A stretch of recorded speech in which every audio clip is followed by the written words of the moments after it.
Welcome to the CHCH Newsmakers podcast. I'm Rick Zamperin. After 35 years, Burlington's iconic Club 54 is set to close as its longtime owner is retiring after one final summer of celebration. Joining us on Newsmakers is the owner of Club 54, Gene Quondamatteo. Gene, thanks for joining us today. Thank you, Rick. It's nice to be here. 35 years. Yes. First off, did you expect that when you first launched this 35 years ago, that 35 years later, you would be here talking about the legacy of such an iconic club? No, I never would have believed it, but you know what? It's been a great location, and we've got I've always had a great staff and my family behind me, and all kinds of support. And as I said, the location with the parking and the right off the highway. We drew from all over southern Ontario. We drew from people from Niagara Falls out to Peterborough and Kitchener and in between, the whole Golden Horseshoe. And so yeah, we've remained popular with keeping trends and updating with promotions and things like that. And yeah, it's been a long run. I'm sure there was a lot of people who were saddened, maybe surprised at hearing that the club was closing. You were retiring. What was the reason behind it? Well, I was, I made a startling discovery not too long ago, and that was that I'm not getting any younger.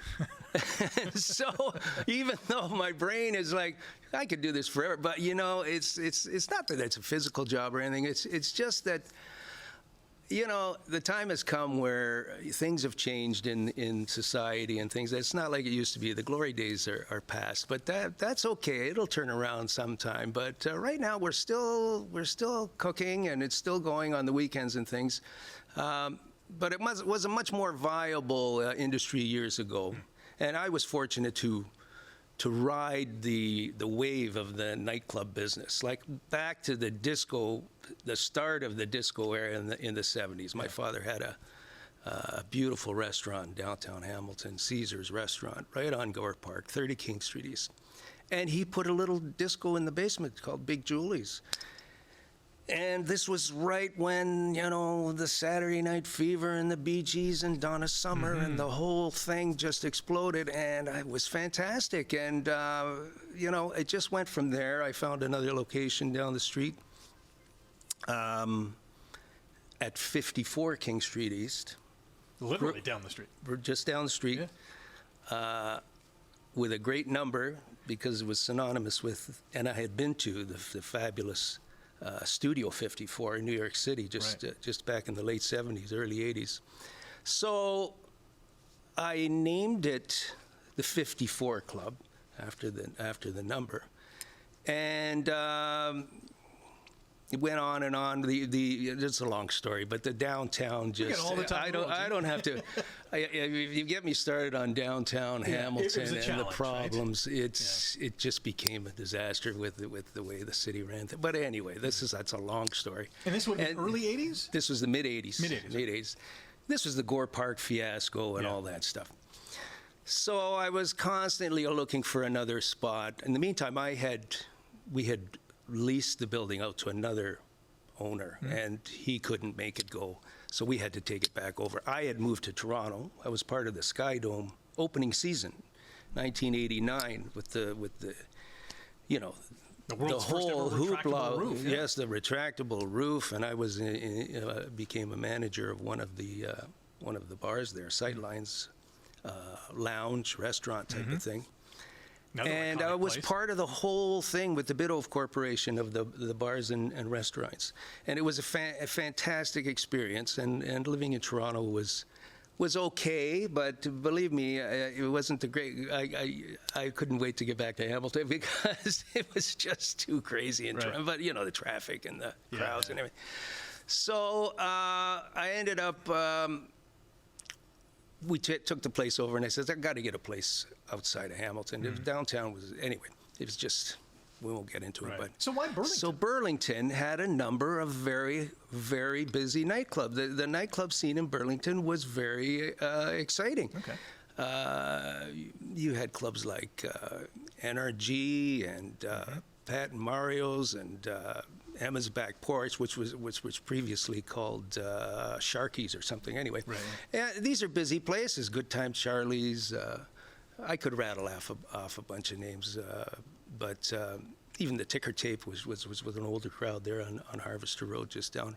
And this was I tell my father, who was a real estate guy, he was actually, after his football days, became president of the Hamilton Real Estate Board.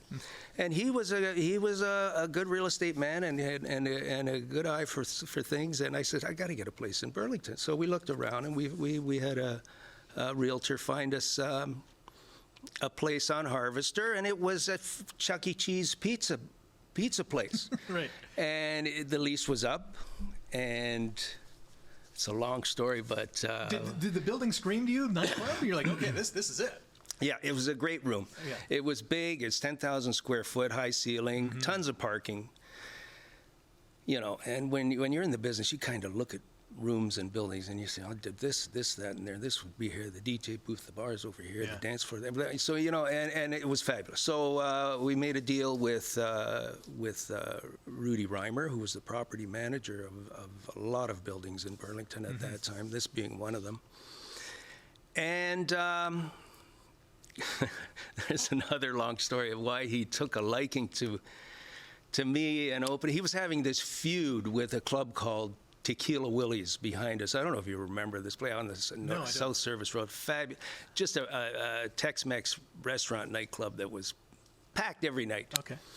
And Rudy had the adjoining properties on either side that he managed.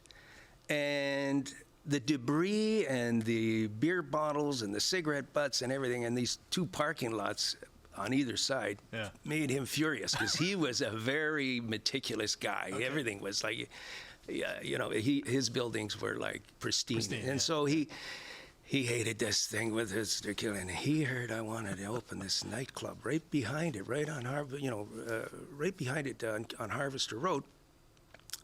Oh, you want to open a nightclub? Oh, that's interesting, and this and that. And I know the wheels are turning. He's going, maybe he's going to knock this place for a loop, this tequila. And so he leased the place to us, and it was a slow beginning. This was in November of '91. Mm-hmm. And we had a little soft opening on December the 17th. I'll never forget it. And the grand opening was on New Year's Eve of that year. So it was a slow start, because it was really like a beautiful. We fixed it up, and it was like mirrors and carpeting and very nicely lit and everything else.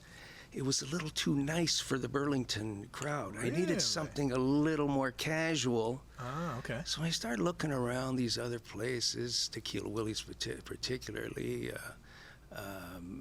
Jack Astor's was another place. They had these like Christmas lights and flashing lights, little very casual. So I brought in a bunch of Tiffany lamps from our old club and put up some tacky lighting. I'd say tacky. It wasn't tacky, but it just made it more casual. Right. And that turned the thing around. The people started, and so anyway, and it just got busier and busier, and it's been the greatest thing ever since. It's been very steady for as I said, almost 35 years. Was there a moment in those early days where you said to yourself, okay, it's clicking now, it's humming? Yeah. Was it weeks later? Did it take a few months? Was it almost a year? When did that happen? Well, I'll tell you what, as you know, the nightclub business is primarily a weekend thing, Friday and Saturday night. So I had to get something happening there on Thursdays and even Sunday nights. So I had a lady approach me about this singles dance she was doing at another place down on the South Service Road. She said, I'd like to bring the dance here.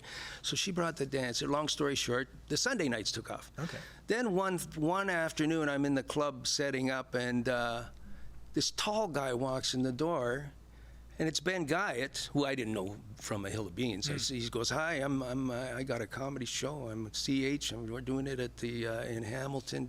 No, he was doing it in the west end of Burlington at the time.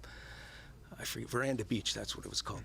And you know what? Would you be interested in having a television show in here, like a comedy show on Thursday night?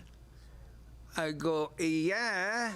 Well, when can we start? Like tomorrow? Like, well, you know, he laid out the whole deal, and the deal was CHTV, and we would do it on Thursday nights, and I'd bring the audience in, and man, all that was the such details. a popular show. And it took that covered our Thursday. So now I had Thursday, Friday, Saturday, Sunday going in the club, and it was beautiful. It was really good every night, and not to mention the promotional value of having a show on CH every Sunday night, and that ran for 9 years.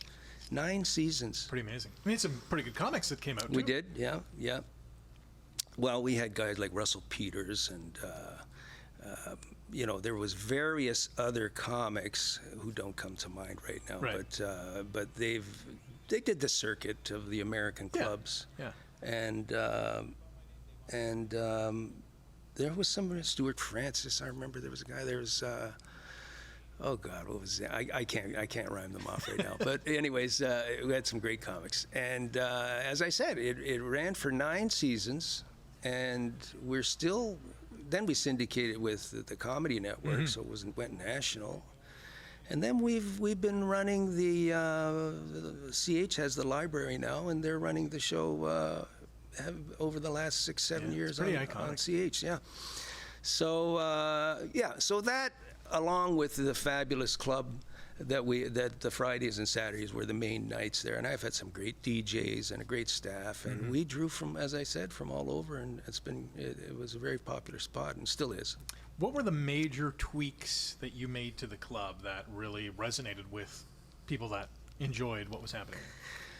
Well, again, it's always about running parties. Like, I made up this phrase, always a party. I was trying to come up with a slogan for the club. Yeah. Like, you know, we used to party, come to the party, it's a party. And I'm driving down Fairview Street. This was right when the club opened. I said, I got to come up with a new slogan. And I see the Tim Hortons sign, and I see, always fresh. Always fresh. Yeah, which they used for years. Yeah, and I said, always a party. Always a party. That's my new slogan. And so I started promoting always a party. And so again, when you're not selling, you know, when you're marketing, you're not selling the music or the drinks or the room. Right. You're selling the experience, and so the party became the thing. I just called party this, party that, party everything. Everything was a party. Like this Saturday, this Friday, Yeah, and you got to be here. and this all is the place to be. this is the place. So that tweak really set it off. So it became a real party bar, and it was known as the place where there was always a party, and there was.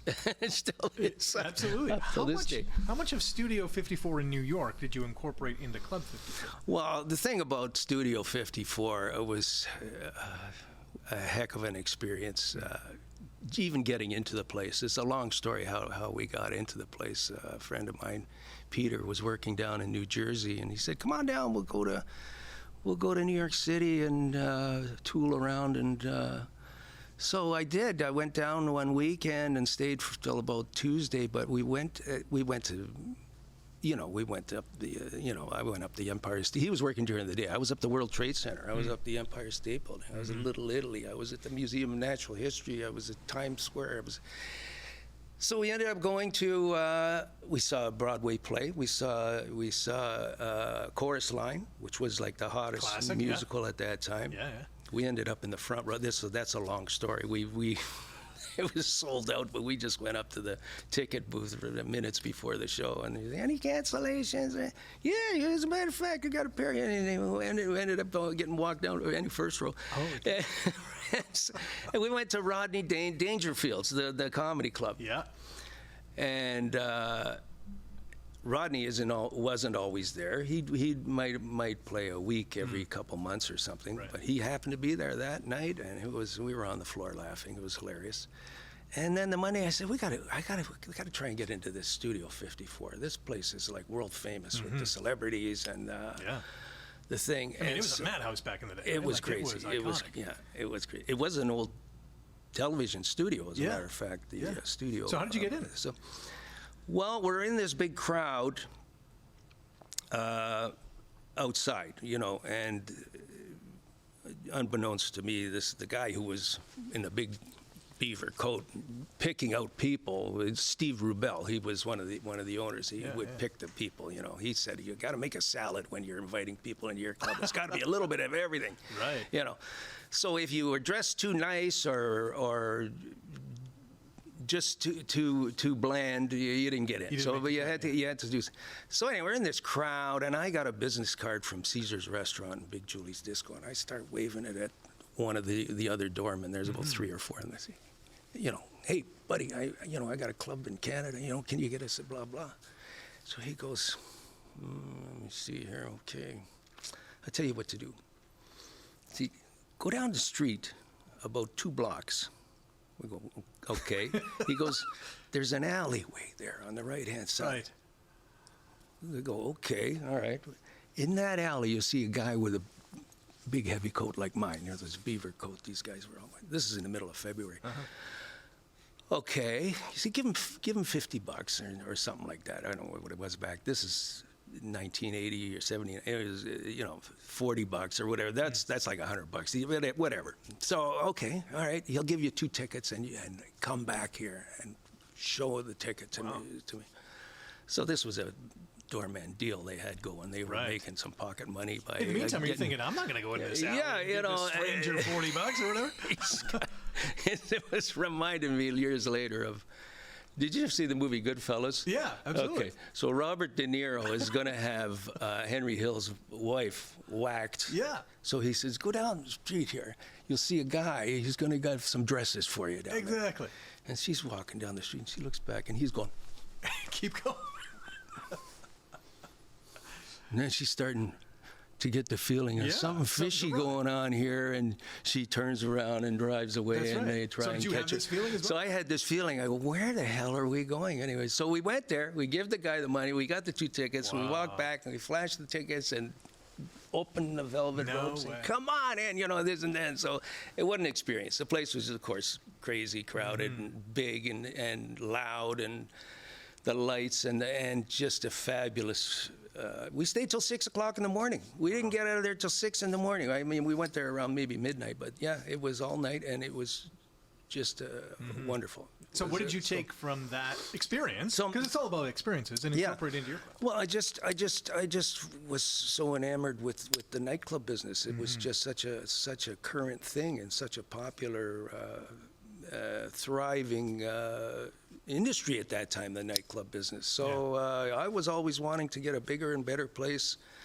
And so at Big Julie's, so then I went out to a club in Cambridge back then. It was called Ballinger's. I don't know if you remember. I remember the name. Yeah? Okay. So this was a big old warehouse and the big video screen, and they were showing videos. This was the dawn of the music video age, MTV and all that stuff. And I go to my dad, I say, this is fantastic. We got to get this building down the street. This was an old restaurant, old bank. It was an old Bank of Nova Scotia building. But it became a restaurant called the Overdraft. Very opulent, big chandeliers, and it went out of business. It was like it couldn't survive. So my dad struck a lease with these guys, and this was the beginning of the bigger club. This was the 54 Club. And then, again, it went down because of what happened in Gore Park and all that stuff. So then I started looking at Burlington. That's how we ended up in Burlington. So I kept the name. People say, why are you calling this place Club 54? And I said, well, you know, because I have a club in Hamilton, and I like the name, and I'm just going to keep it that. And so that's how it came. But again, Studio 54 in New York City was like the center of the nightclub business. And being there and just struck a nerve that I got to be in this business. Now, did you have any thought to have a New York style bouncer connection in alleys, or was it no? Believe me, that was New York. That was New York City, but. No, we had the ropes out front, and we had the big lineups, and but yeah, I don't think the doormen were rent. That was kind of a scam type of thing with the doormen, but no, I don't think that happened in downtown Hamilton. But is there a favorite event or maybe an iconic moment or celebration party at your club that you remember the most? Well, we have, of course, the New Year's Eve parties are, are notorious for just a fabulous party, the balloon drop and all this stuff. But I had an event there one time. I called it the. I'm a big Beatles fan from way back. I've been enamored, a big fan since I was a kid on the television, whatever. And so all these years go by, and I meet this guy. He comes to the club one time, Chris Tassone. He's a Ringo Starr impersonator. Oh, no way. And he looks just like Ringo. And he does the accent and all that stuff. And he got invited to Liverpool for the annual, they call it Beatle Week. Okay. And it's the last week of August every year, where down on Matthew Street, where the Beatles got famous at the Cavern Club. It's a big party. It's a week-long thing of tribute bands coming in from all over, from Russia, Argentina, from Japan. These guys can't even speak English, but they can sing and play the Beatles like dead on. Like there's these tribute bands, so they're all over the place. There's like 100 of them all throughout the city of Liverpool. Anyway, through Chris, got to meet Alan Williams, who was the Beatles' first manager. Len Gary, who was a member, he was the T-chess bass player, and I don't know if you remember, John Lennon's first band was the Quarrymen, so he was one of the original Quarrymen. And Pete Best, who was the original drummer. Yeah.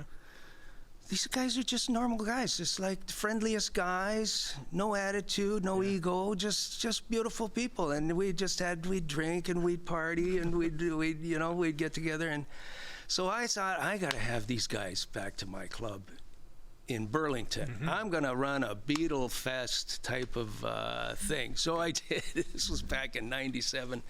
It was the Burlington Beatles Bash. I should have named it, Ontario or Canada's Beatle Bash, because it kind of defined it to just this small city. But anyway, it turned out to be a big success. But yeah, I had Pete Best and Alan Williams and Len Gary and George Harrison's sister, Louise Harrison. Wow.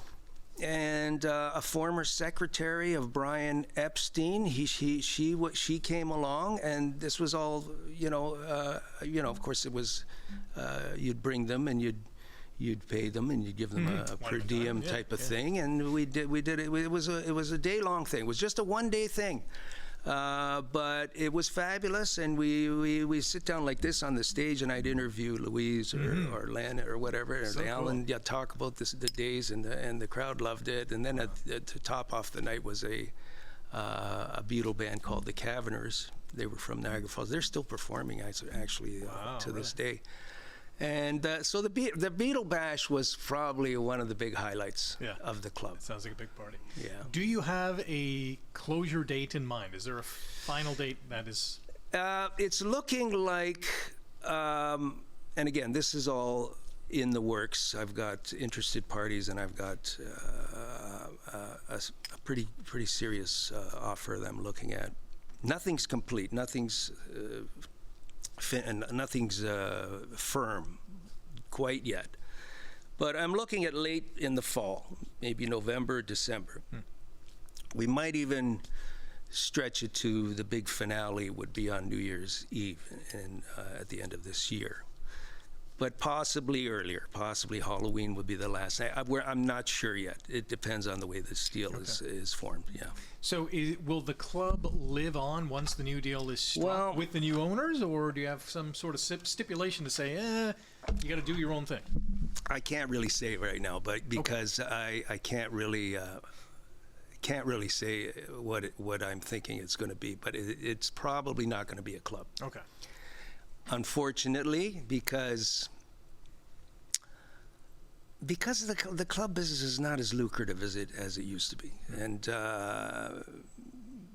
this is a very a nice piece of property in the middle of Burlington, and Burlington has got a good reputation, and it's a great location. And so, it could be offices, could be automotive, could be something like that. I don't know, but I can't really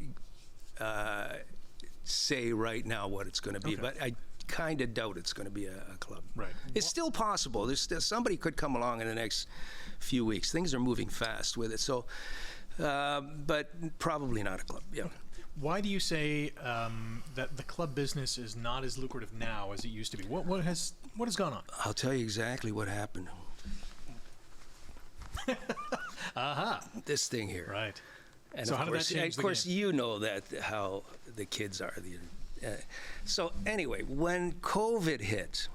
I was going to retire at 30. I was looking for a nice round number, 30. I thought 30 years. That was in 2021. It was smack dab in the middle of COVID. Yeah. So, lockdowns and this and that.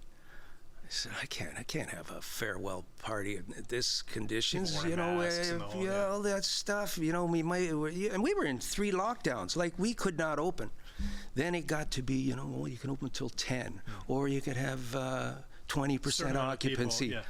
It was crazy. When I think about it now, it's just, anyway, 6 feet difference, and nobody can dance. Like as if dancing is going to spread COVID more than standing. Anyway, so I figured I would close, but the COVID changed a lot of things in society. And what I think it really did was it took a chunk of the population, the kids turning 19 and 20 and 21, 2 years they were taught to live by staying at home. Yeah. You had Uber Eats, you skipped the dishes, you had DoorDash, and then all of a sudden, like 90 streaming networks came on. Like, what the hell? How many streaming and how many movies and TV series? And so everybody's got a big, 50-inch LCD. You don't have to go anywhere to get You don't have to, and then there's other things, the cannabis shops and all that stuff. But, I mean, it kind of took a toll on nightlife in general.